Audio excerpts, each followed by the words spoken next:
મેળડી જબરી જે ભક્તિ કરી જાય એ તરી જાય, જે માની ભક્તિ કરી જાય ને એની પેઢી તરી જાય. માતાજી ભક્તિ માંગો, ભાવ માંગો, માતા શું માગશે? તમને દુઃખ પડ્યું આજ તમે મને કહેવા આયા ને, તમને દુઃખ પડ્યું તમે મને કહેવા આયા ને.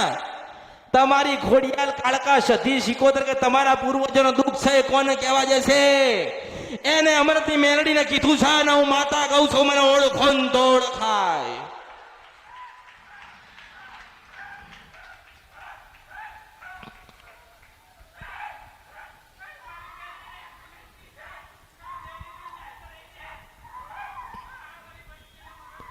વિશ્વાસ અને શ્રદ્ધા સાચી હોય ને, આપણી અંદર હૃદયમાં વિશ્વાસ હોય. જગડું સા શેઠ ને વાણિયાને વિશ્વાસ હતો, અહીંયા હૃદયમાં વિશ્વાસ હતો કે કોઈક આવશે જગત જનની જોગ માયા તારવા માટે અને મને જરૂર મારી વસ્તીને, મારા પેઢીને, મારા નાવડાને તારશે. તો તાર્યું ને?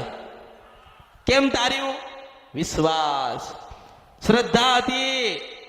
આપણને એવી પડતી, આ તો માં મેલડી મારા દીકરાને વાવ લાવી દે ને તો તને બેહાડીને પૂજો. માં મેલડી મને સારું ઘર લાવ તો તને બેહાડીને પૂજો. એ તો તમે સોદા કરો છો, એવા સોદા થતા નથી. એવા સોદાબાજી માતાજી પાસે કરશો નહીં.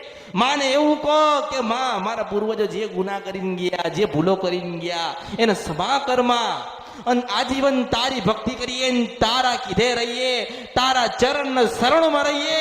ભગવતી એવા આશીર્વાદ આલજે તો તમને સુખી કરે, સુખી કરે, સુખી કરે, સુખી કરે, સુખી કરે ને સુખી કરે.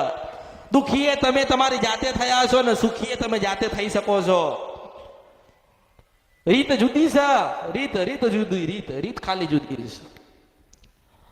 માતાજી નહીં કે, માતાજી કેવા નહીં આવે કે મને દીવોલ કેવા આવે. માતાજી ના કે મને બેહાડજો, માતાજી ના કે મને સુખડીને શ્રીફળ આલ્યો. આપણે માતાજીને કહીએ, આપણા ઘરે કોઈક મહેમાન આવો છો તો કેવું કહીએ છે? ના ઉભારો, ચા પાણી કરતા જાઓ, ખાવાનો સમય હોય તો કે ખાતા જાઓ. આવું તમે તમારા મહેમાન ને કોણ તો પેલી મેલડીને દુઃખ લાગે. અરે હું 100 વર્ષથી ઊભી છું, આ વસ્તી મને લાપસી ને સુખડી ખવડાવે, કોઈ દાડો બોલાવતા નથી.